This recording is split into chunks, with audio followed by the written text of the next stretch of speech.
A principios de febrero de este año, el Programa de las Naciones Unidas para el Desarrollo publicó un informe en el que se señalaba, y ahora cito, que la sensación de protección de la población se encuentra por debajo del mínimo en casi todos los países, y ahora escuchen, y que 6 de cada 7 personas en el mundo, 6 de cada 7 personas en el mundo sufren un sentimiento de inseguridad.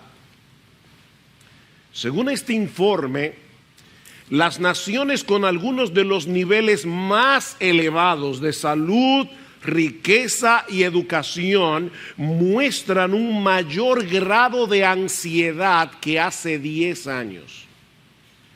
Las naciones que tienen un mayor nivel de riqueza, de salud y de educación y están experimentando hoy más ansiedad que hace 10 años atrás. Esta misma semana salió publicado en uno de nuestros diarios que la población dominicana vive en una especie de paranoia social. O sea, la gente se asusta cuando ve que 2 motoristas le pasan por al lado, porque no sabemos si son 2 asaltadores. Hay una paranoia social, decía el periódico. Estamos viviendo un clima de mucha inseguridad. Ahora, añádale a esto que aún entre los cristianos se percibe cierto grado de desasosiego por el futuro. Y uno lo escucha en las conversaciones cuando se junta con hermanos. La agenda globalista marcadamente secularizada avanza a un paso tan acelerado que muchos se preguntan qué le espera a la iglesia en los próximos años. O en qué forma este derrumbe moral, este derrumbe social que nosotros estamos viendo puede llegar a impactar o está afectando ya a nuestros hijos, a nuestros nietos. Hay un temor generalizado, no solo entre los incrédulos, mis hermanos, aún entre creyentes. La diferencia, la gran diferencia, es que los creyentes tenemos en nuestras manos las promesas de Dios. Promesas con las cuales podemos mantener a raya nuestros temores. Promesas con las cuales podemos vivir en esperanza, como vemos en el pasaje que vamos a considerar en esta mañana para concluir nuestra serie expositiva en el libro del profeta Ageo. En aquellos días, los israelitas también estaban enfrentando un futuro muy incierto, humanamente hablando. Israel había perdido su soberanía, recuerden, unos 70 años antes cuando Babilonia los invadió. Ahora se encontraban bajo el dominio de los persas. El templo que simbolizaba la presencia de Dios en medio de ellos seguía en ruinas y todo parecía indicar que en los próximos años Israel seguiría siendo como una mota de polvo en el medio del Medio Oriente, rodeado de naciones muy poderosas que podían volcarse contra ellos en cualquier momento. ¿Dónde había quedado la promesa que Dios le había hecho al rey David de que uno de sus descendientes se sentaría en su trono para siempre? ¿Había algún futuro para Israel como nación del pacto? Mis hermanos, el panorama que estos judíos tenían por delante no era muy prometedor. Pero en este momento, Dios le envía a Zorobabel, el gobernador de Judá, un mensaje sorprendente. Cuando lo vemos en su contexto, este mensaje es sorprendente. Un mensaje que Ageo debía incluir. El Espíritu Santo movió a Ageo para que incluyera ese mensaje que fue dirigido particularmente, primariamente a Zorobabel. Él debía escribirlo en este libro, para que el pueblo de Dios a través de todos los siglos pudiera animarse leyendo el mensaje que Dios le envió a Zorobabel en aquel día.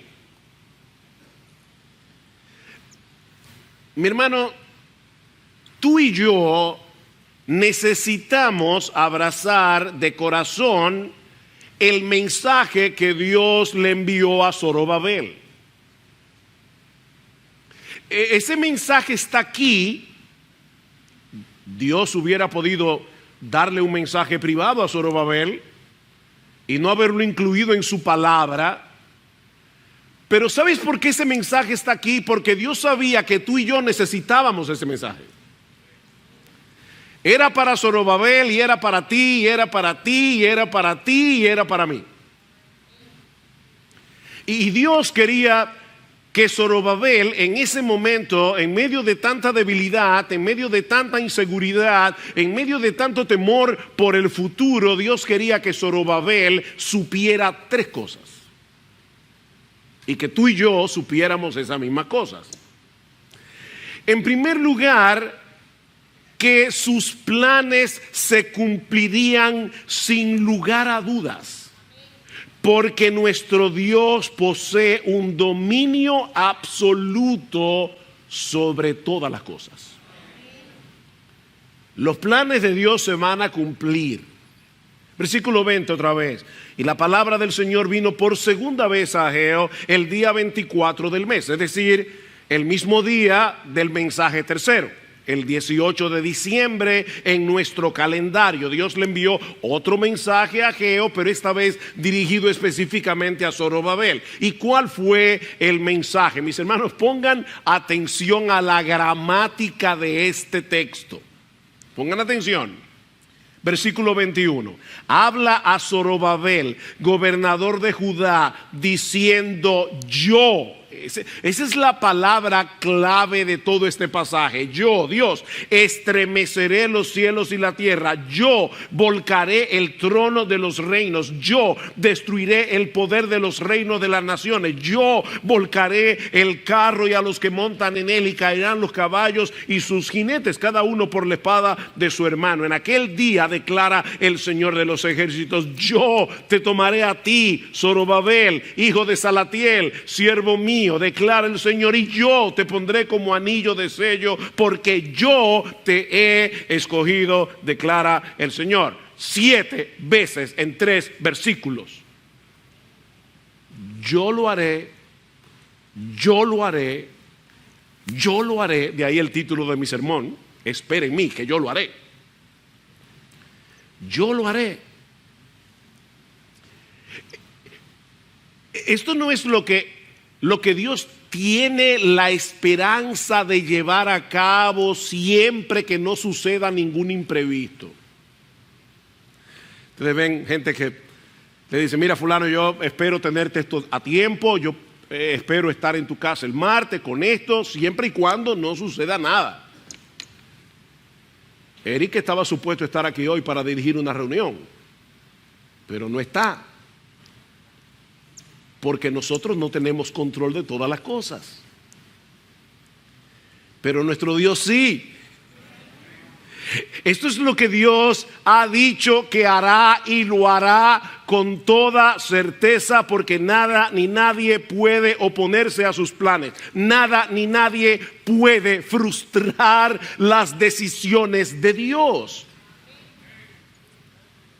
El futuro será como Él ha decidido que sea, porque Él controla todas las cosas, porque para eso Él es Dios. En los decretos de Dios no hay lugar para incertidumbre, no hay lugar para un pequeño margen de error. No, para Dios no hay ni un pequeñísimo margen de error, porque no hay un rincón en todo el universo que Él ha creado donde Él no ejerza una absoluta y total soberanía.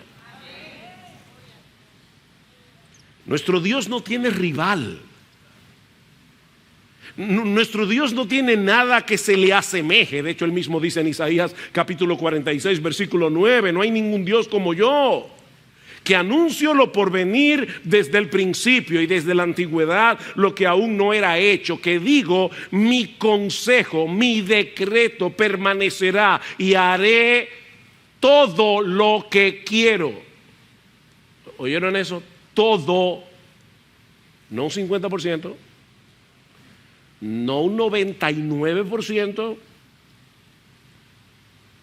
No hay nada que nuestro Dios se proponga hacer que Él no pueda llevarlo a cabo, porque no existe un poder sobre la tierra que pueda ponerle resistencia.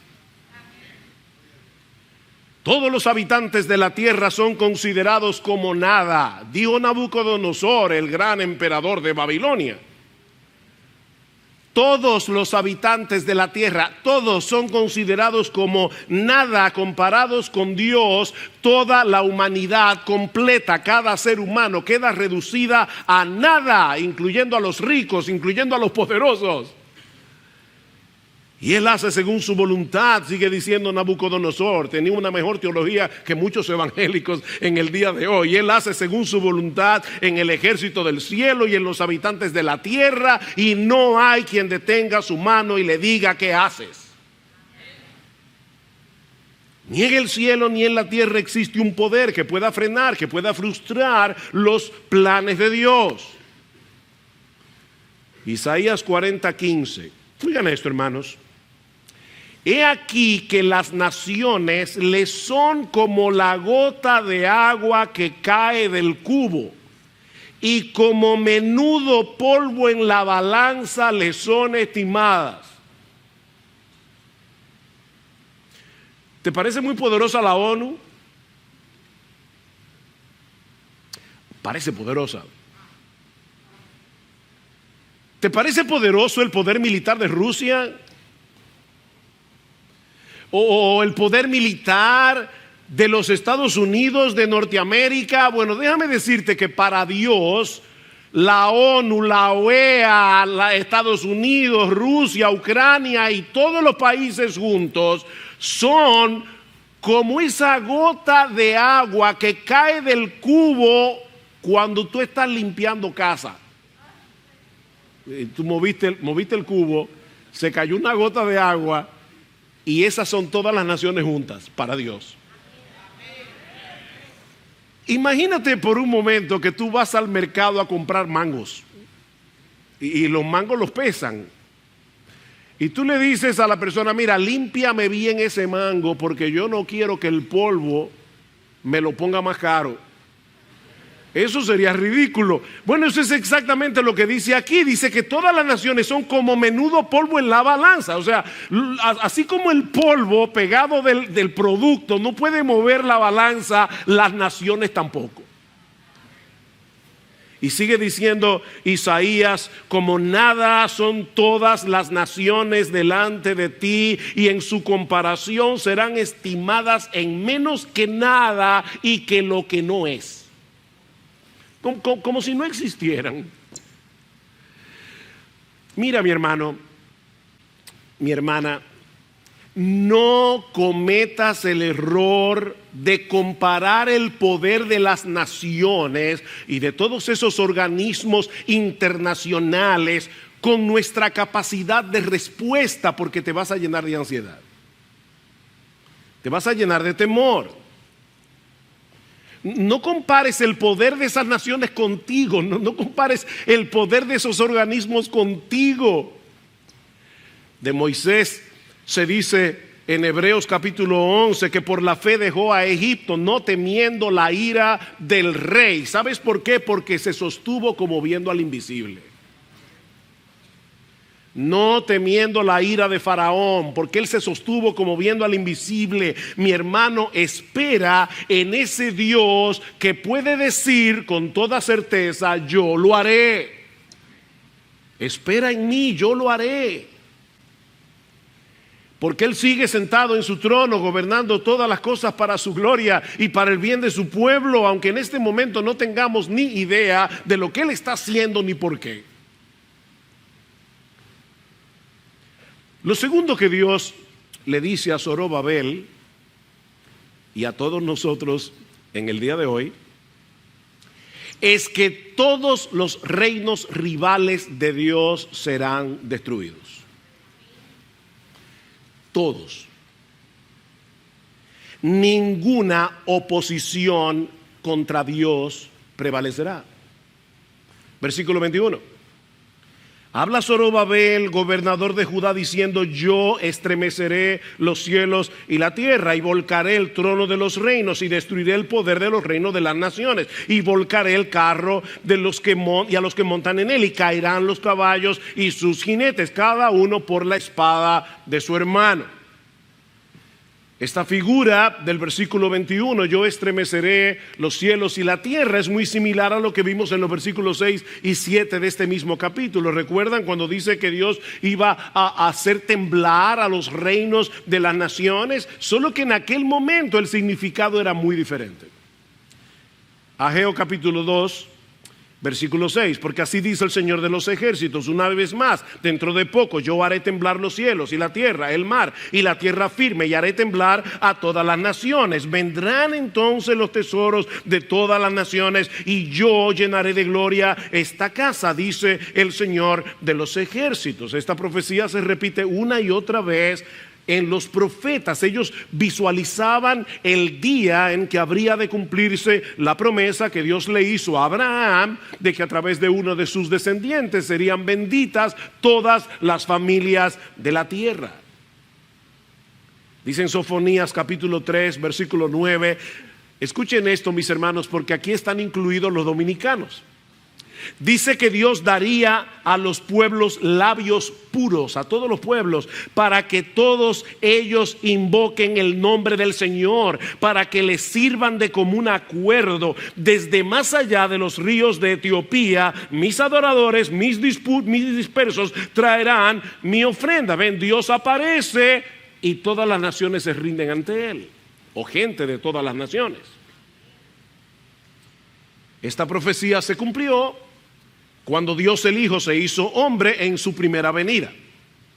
Desde entonces nuestro Dios ha estado construyendo un enorme templo espiritual formado de piedras vivas con gente de todo pueblo, lengua, tribu y nación que se postran ante el Dios de Israel y le adoran en espíritu y en verdad. Pero en los versículos 21 al 22 el panorama es muy diferente. Porque aquí no se habla de salvación, aquí se habla de destrucción. Y se usa el mismo lenguaje que Dios usó en Génesis cuando habló de la destrucción de Sodoma y de Gomorra. Lo que Ageo está describiendo en los versículos 21 y 22 es muy similar a lo que se describe en el Salmo 2. Es una absurda conspiración universal contra el Señor y contra su Cristo, que está condenada al fracaso desde el principio. Dice: ¿por qué se amotinan las gentes y los pueblos piensan cosas vanas? Se levantarán los reyes de la tierra y príncipes consultarán unidos contra el Señor y contra su ungido, contra su Cristo, contra su Mesías. Eso es una total ridiculez. Dice en el versículo 4: el que se sienta como rey en los cielos se ríe. El Señor se burla de ellos. Esta conspiración no produce ninguna alarma en el trono de Dios, pero lamentablemente sí produce muchas alarmas en nuestros corazones. Hay una diferencia en cómo el cielo reacciona y cómo nosotros reaccionamos. Mis hermanos, seamos honestos. Desde nuestro punto de vista, los poderes terrenales nos parecen demasiado poderosos. Y fácilmente olvidamos quién es el que está en control. Sí, es cierto que hay una conspiración contra Dios, es cierto que hay una conspiración contra su iglesia, hay una humanidad caída que pretende darle un golpe de estado a Dios. Eso es real. Eso es lo que vemos todos los días en los medios de comunicación, es lo que vemos en los gobiernos nacionales, es lo que vemos en los organismos internacionales. Eso es real. Mis hermanos, no podemos negar lo que está a la vista. Hay una conspiración. La agenda globalista es real.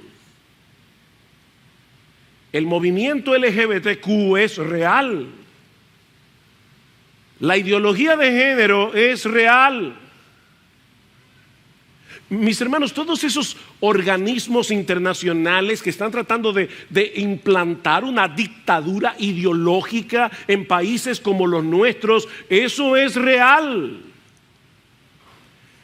Pero el resultado final de esta guerra ya está decidido.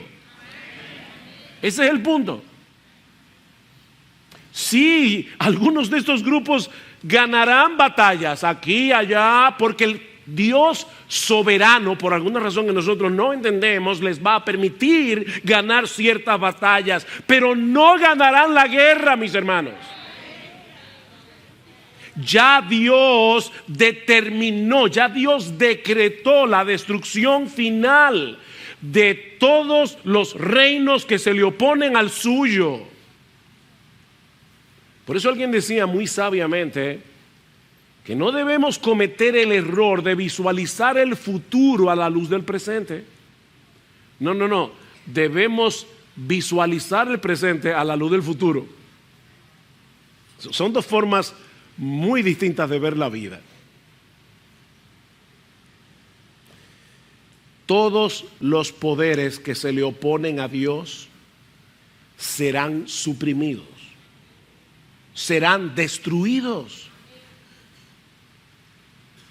Esta profecía tendrá su cumplimiento final y definitivo cuando el Señor Jesucristo regrese en gloria. Dice en Apocalipsis capítulo 19, hay una batalla y al final Jesucristo vence. Pero ¿saben qué, mis hermanos? A través de toda la historia, una y otra vez, nosotros vemos al Dios soberano poniendo límites al mal. Cuando Hitler inauguró el Tercer Reich, o sea, el Tercer Imperio, en enero de 1933, Hitler anunció con bombos y platillos que estaba inaugurando un reino que iba a durar 1000 años. ¡Wow! 1000 años. Duró 12 años, 3 meses y 8 días.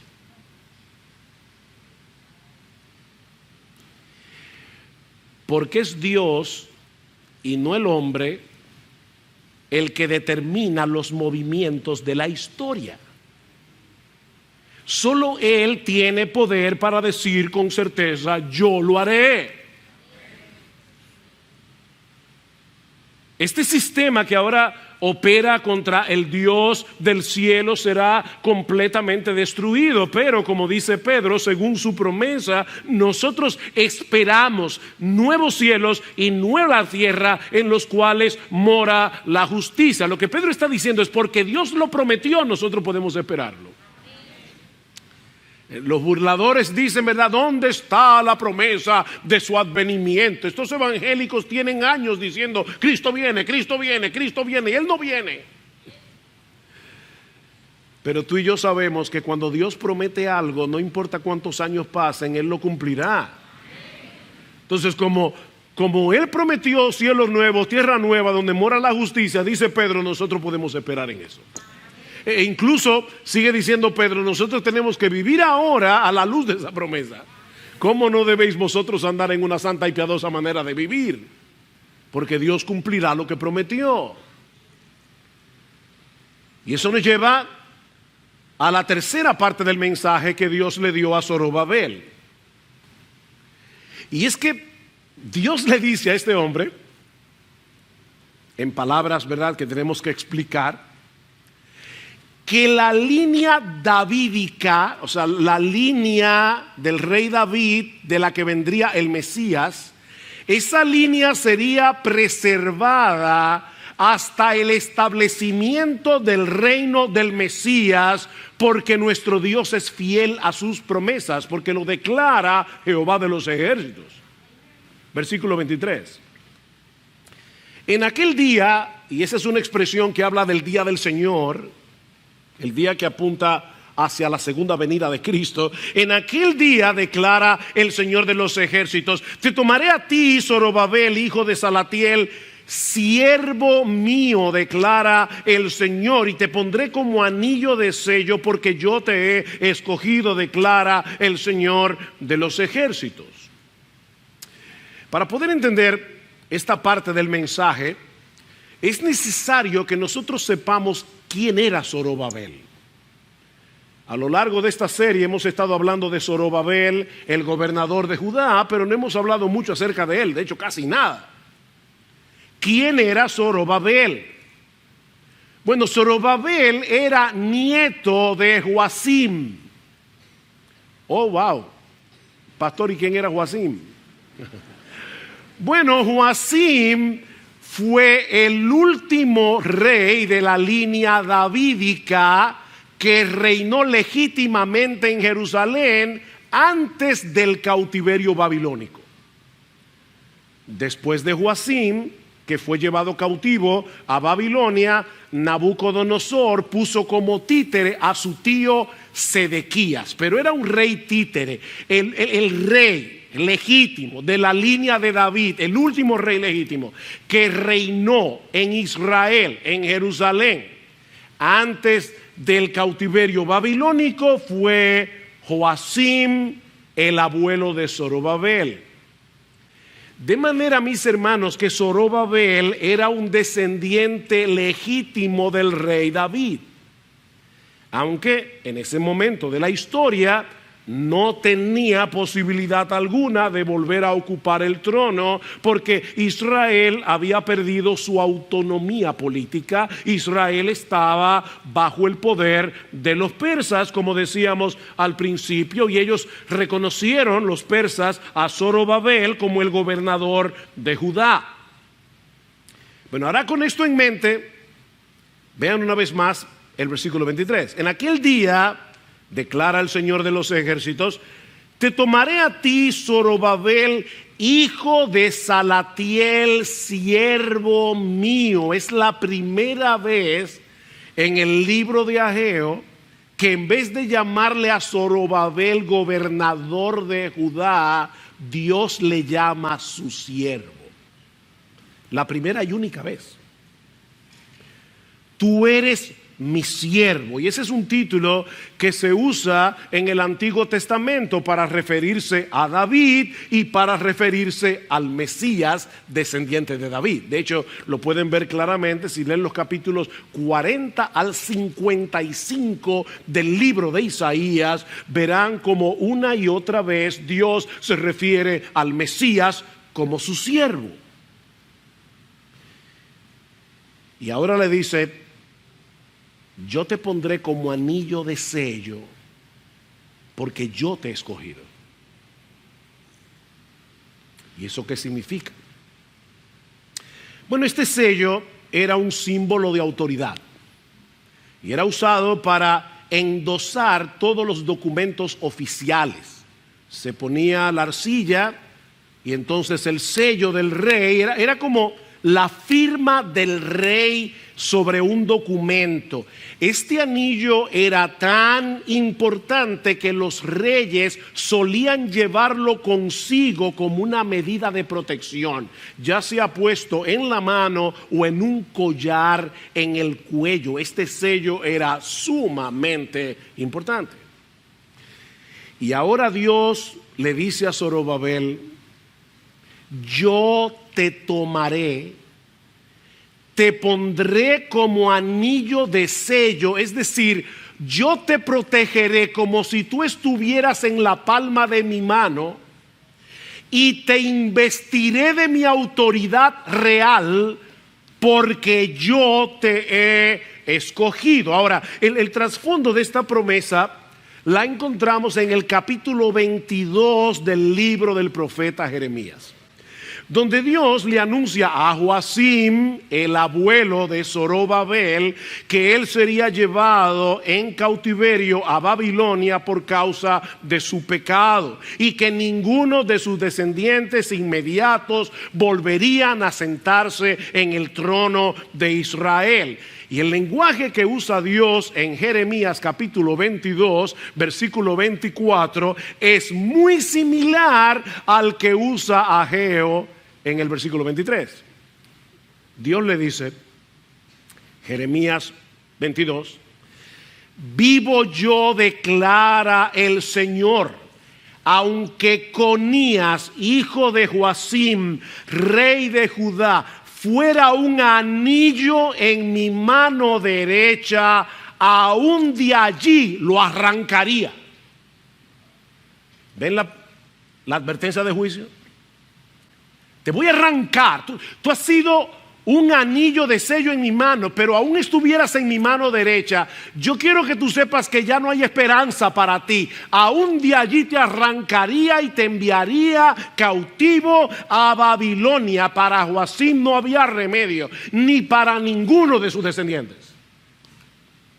Pero ahora Dios le está prometiendo a Zorobabel revertir esas palabras de juicio. La promesa mesiánica que Dios le hizo a David habría de cumplirse con un descendiente de Zorobabel. Yo te he escogido como mi siervo, yo te protegeré como un anillo de sellar en mi propia mano y yo te investiré de autoridad. Zorobabel no tenía ninguna importancia política. Para las naciones circundantes, Zorobabel era un don nadie, era el gobernador de una pequeñita nación en Medio Oriente sin ninguna importancia. Zorobabel no era nadie a los ojos del mundo. Era el gobernador de una pequeña nación bajo el dominio de los persas. Y un poco más adelante iban a estar bajo el dominio de los griegos, y unos años más adelante iban a estar bajo el dominio de los romanos. Humanamente hablando, era muy improbable que Dios cumpliera la promesa que le había hecho a David, pero nuestro Dios es fiel. Y él preservó a los descendientes de Zorobabel por más de 500 años. Hasta que llegamos al capítulo 1 del Evangelio de Mateo. ¿Y qué leemos allí?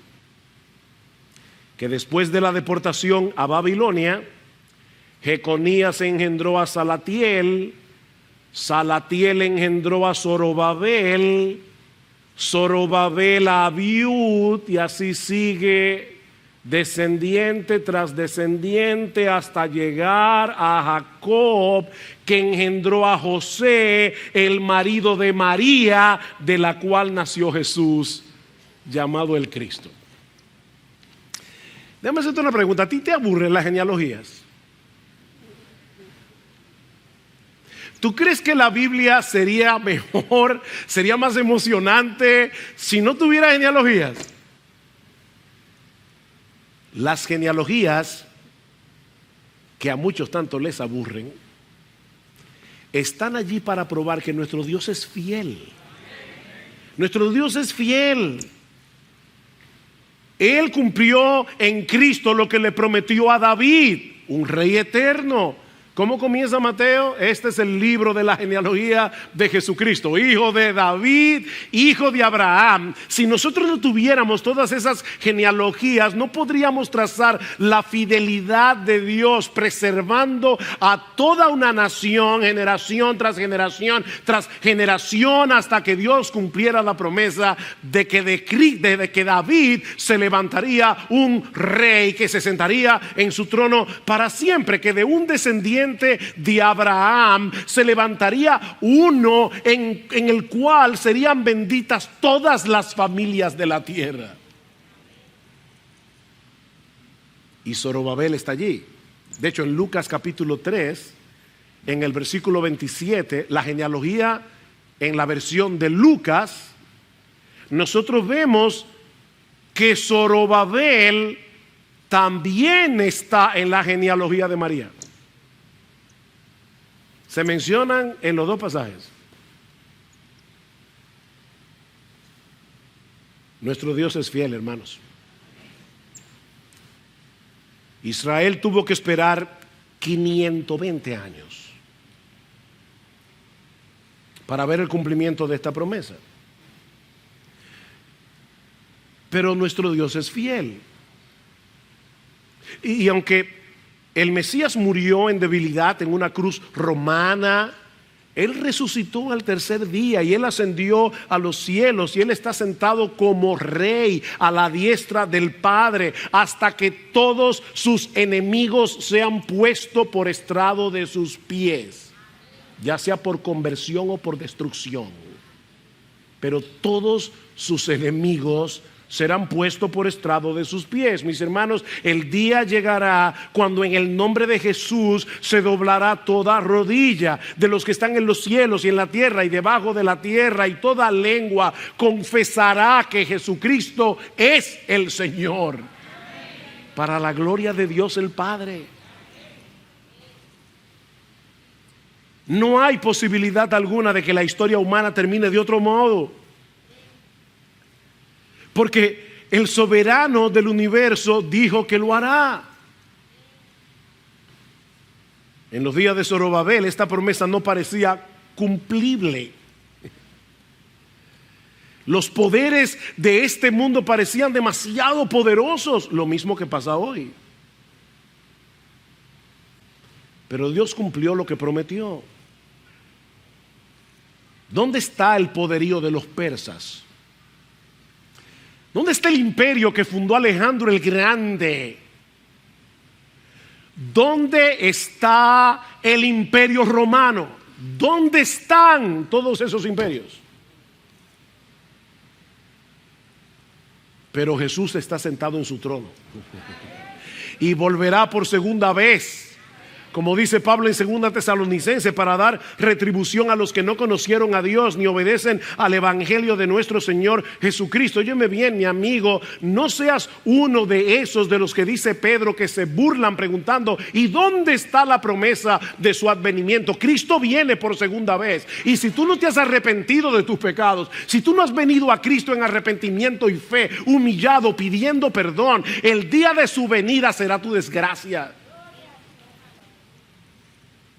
Él vendrá para dar retribución a los que no conocieron a Dios ni obedecen al evangelio de nuestro Señor Jesucristo. Óyeme bien, mi amigo, los cuales sufrirán pena de eterna perdición, excluidos de la presencia del Señor y de la gloria de su poder, cuando venga en aquel día para ser glorificado en sus santos y ser admirado en todos los que creyeron.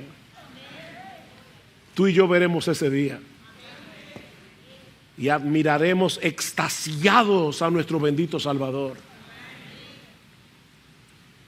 Esperen Dios, que Él lo hará. No tengas la menor duda de eso, mi hermano. El reino del Mesías será establecido en los cielos nuevos y en la nueva tierra, y toda la tierra será llena del conocimiento de la gloria de Jehová, como las aguas cubren el mar, como dice Habacuc 2:14.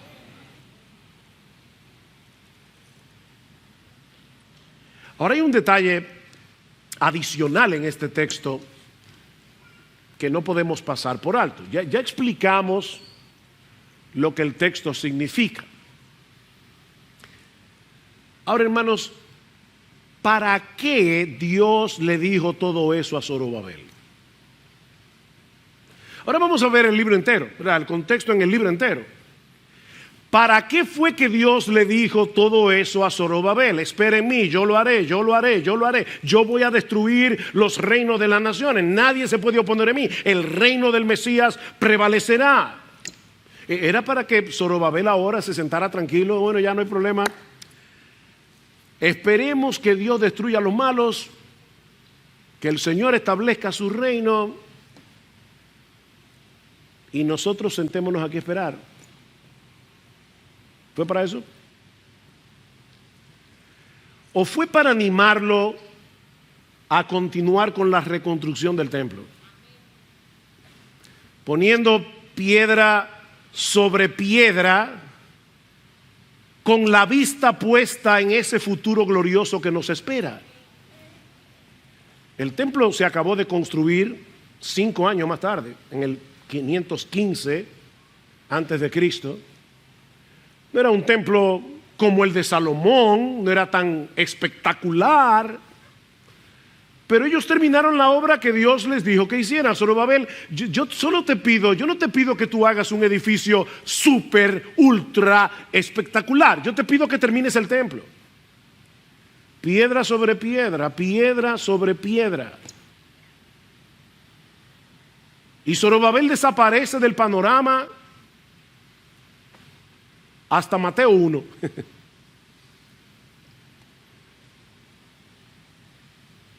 Dice en Daniel capítulo 11, versículo 34, que el pueblo que conoce a su Dios se esforzará y actuará. No es un pueblo pasivo, no es un pueblo vago, no es un pueblo místico que está dedicado únicamente a la contemplación. No es un pueblo esforzado. Mis hermanos, estas promesas no deben llevarnos a contemplar con pasividad todo lo que está pasando a nuestro alrededor. Nosotros somos la sal de la tierra, nosotros somos la luz del mundo. Hay algo que tú y yo tenemos que hacer en medio del caos que nos rodea, pero con la vista puesta en el futuro glorioso que nos aguarda. Ese es el punto. Estos versículos finales de Ageo son como una especie de complemento de lo que Dios le había dicho a Zorobabel en el capítulo 2, los versículos 4 y 5. Recuerdan, esfuérzate, Zorobabel, trabaja, no temas. Esfuérzate, trabaja y no temas. Zorobabel continúa poniendo piedra sobre piedra en este templo que no parece tan impresionante, porque ese esfuerzo que a tus ojos parece pequeño es un eslabón más en toda una cadena de algo mucho más grande, de algo mucho más glorioso que Dios está haciendo en la historia de la redención. Tal vez a ti te parece poco lo que tú puedes hacer para el avance del reino de Dios, y te parece que simplemente estás poniendo una piedra aquí y otra piedra allá, como los israelitas en el día de Zorobabel. Mientras pensaba en esto, pensaba en los padres de esta iglesia. ¿Verdad, padres, que a veces uno está trabajando con sus hijos y a uno le parece como que el trabajo no avanza? Y uno pone una piedra hoy, parece que se cae mañana. ¿Es tan importante lo que yo estoy haciendo en casa con mis hijos? Yo oigo hablar de los misioneros que están dando su vida en los países árabes, predicando el evangelio, pero yo estoy aquí simplemente educando a mis hijos en el temor del Señor. ¿Es esto tan importante? Sí, es importante. Sigue poniendo piedra sobre piedra, aunque nadie te vea. Es un eslabón más. La semana que viene en la reunión vamos a hablar otra vez de las necesidades que nosotros tenemos, de que muchos de nuestros hermanos se involucren en ministerios. O ¿qué vamos a hacer? ¿Vamos a reaccionar como los judíos en el tiempo de Ageo? No es tiempo de la casa del Señor, no es tiempo para la casa del Señor. Sí es el tiempo para la casa del Señor. Este es el tiempo. ¿Cuándo será el tiempo? Sacúdete, mi hermano, de esa apatía, sacúdete de esa pasividad. Hay algo que tú y yo tenemos que hacer. Puede que no parezca impresionante, puede que no parezca glamoroso, pero es increíble lo que el Todopoderoso puede hacer con nuestro poco. Lo que a ti y a mí nos parece poco. Esfuérzate, trabaja, no temas. Porque Dios está haciendo algo que ahora mismo no podemos ver.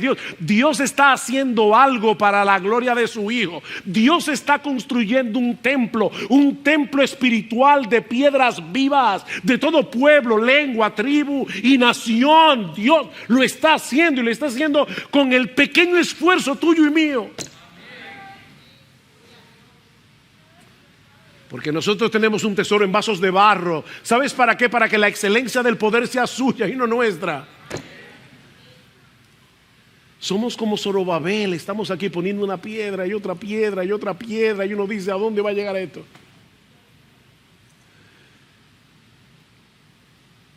Oh, mis hermanos, ahora que hemos terminado el libro de Ageo, que nos exhorta a poner en orden nuestras prioridades, que nos exhorta a mirar hacia el futuro, a mirar hacia lo que Dios está haciendo en la historia, en el tiempo, para la gloria de su Hijo. Permítanme concluir dando un vistazo de lo que nos espera, para que terminemos esta serie alimentando nuestra esperanza. Solo así vamos a poder mantener a raya el temor y seguir corriendo la carrera que tenemos por delante. Dice en Apocalipsis capítulo 5 versículo 8 que cuando Cristo hubo tomado el libro que contenía los decretos de Dios para la historia humana, los 4 seres vivientes, hermano, escucha este pasaje tan conocido como si lo estuvieras escuchando.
Escuchando por primera vez, vislumbra lo que tú y yo vamos a ver en el futuro. Los 24 seres vivientes y los 24 ancianos se postraron delante del Cordero. Todos tenían arpas y copas de oro llenas de incienso, que son las oraciones de los santos.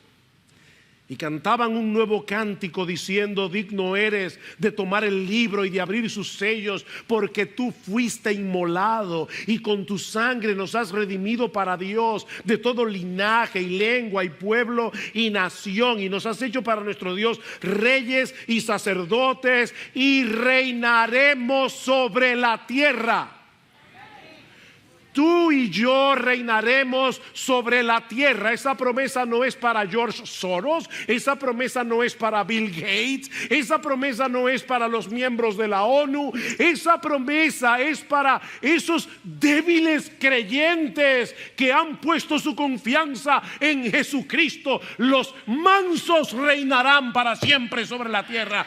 Dios lo prometió y Él lo hará. Y miré y oí la voz de muchos ángeles alrededor del trono y de los seres vivientes y de los ancianos, y su número era millones de millones, que decían a gran voz: el Cordero que fue inmolado, Él es digno de tomar el poder, las riquezas, la sabiduría, la fortaleza, la honra, la gloria y la alabanza. Y a todo lo creado que está en el cielo y sobre la tierra y debajo de la tierra, en el mar, y a todas las cosas que en ellos hay, oí decir al que está sentado en el trono y al Cordero sea la alabanza, la honra, la gloria y el poder por los siglos de los siglos. Los 4 seres vivientes decían: amén. Y los 24 ancianos se postraron sobre sus rostros y adoraron al que vive por los siglos de los siglos.